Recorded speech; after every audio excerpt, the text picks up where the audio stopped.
शांत ग्रामीण इलाका। पृष्ठभूमि में सूरज डूबता है और दृश्य पर एक गर्म चमक बिखेरता है। एथन, समुद्र के समान विशाल हृदय वाला एक विचारशील कलाकार, को दुनिया की सुंदरता को चित्रित करने में सांत्वना मिली।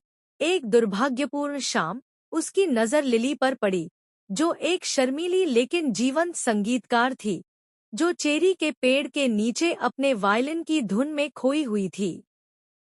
एथन और लिली की पहली मुठभेड़ एक स्पष्ट क्षण में कैद की गई। एथन लिली को जिज्ञासा और प्रशंसा के मिश्रण से देखता है, जबकि लिली की आंखें साजिश से चमकती हैं।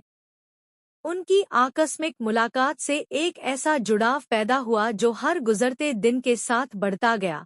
एथन की पेंटिंग लिली के संगीत के रंगों से जीवंत हो उठीं और उसकी धुनें उसके ब्रश के स्ट्रोक के साथ नृत्य करने लगी। एथन और लिली एक साथ सूर्यास्त देखते हुए स्नेहपूर्ण आलिंगन साझा कर रहे हैं। आसमान को नारंगी और गुलाबी रंग से रंगा गया है, जो उनके प्यार की गर्माहट को दर्शाता है। लेकिन बदलते मौसम की तरह जीवन भी अप्रत्याशित है। एक गलतफहमी ने उनके बीच दरार पैदा कर दी, जिससे उनका नाजुक रिश्ता टूट गया। तूफानी बारिश के बीच एथन और लिली अलग अलग खड़े थे। उनकी पीठ एक दूसरे की ओर थी। बारिश की बूंदें उनकी भावनाओं के कोलाहल के साथ मिलकर उनके आंसुओं का प्रतीक हैं।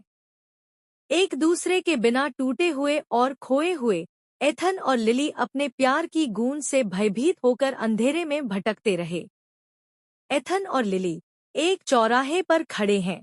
उनकी आंखें भीड़ के बीच एक दूसरे को खोज रही हैं। आशा की एक हल्की सी किरण उनकी आंखों में चमकती है, जो उन्हें वापस वहीं ले जाती है जहां से यह सब शुरू हुआ था।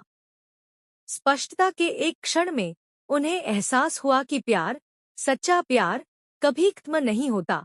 अपने दिलों में साहस के साथ उन्होंने माफी और मिलमिलाप मांगा। एथन और लिली चेरी के पेड़ के नीचे फिर से मिले। उनके हाथ आपस में जुड़े हुए थे और वे एक नई समझ के साथ एक दूसरे को गले लगा रहे थे। चेरी के फूल उन पर पंखुड़ियों की वर्षा करते हैं, जो एक नई शुरुआत और दूसरे मौके की सुंदरता का प्रतीक है।